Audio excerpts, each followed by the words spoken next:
Breaking news at 11 o'clock. Former President Donald Trump has been indicted in the investigation into efforts to overturn the 2020 election, along with 18 others. A Georgia grand jury announcing this indictment late tonight. And Eyewitness News reporter Jory Rand is here now to break down the details and what this means for the former president. Jory. David, to call this unprecedented would once again be an understatement. This is now the fourth time former President Trump has been indicted on felony charges. 18 others were indicted tonight along with the former president, including several of his attorneys and White House chief of staff. But it is Trump who faces 13 counts, including racketeering and conspiracy charges. The indictment brings felony charges against Donald John Trump.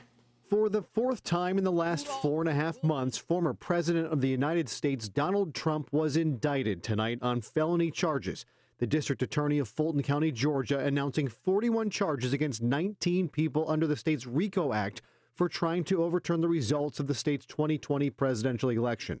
The indictment alleges that rather than abide by Georgia's legal process for election challenges, the defendants engaged in a criminal racketeering enterprise to overturn Georgia's presidential election result.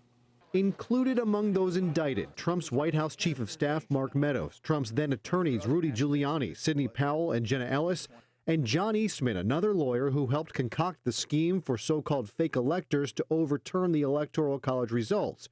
Also included in the indictment was the infamous phone call to Georgia Secretary of State Brad Raffensperger, the then president, telling him to find the votes to overturn the results. I just want to find 11,780 votes, which is one more than we have, because we won the state. The former president has been silent tonight on his Truth Social platform, but he did post a statement from his campaign that calls Fani Willis biased and a rabid partisan. He calls the charges bogus and said the entire case is election interference since he is the leading Republican candidate for the 2024 presidential election. Willis responded tonight. I make decisions in this office based on the facts and the law. The law is completely nonpartisan. That's how decisions are made in every case. We look at the facts, we look at the law, and we bring charges.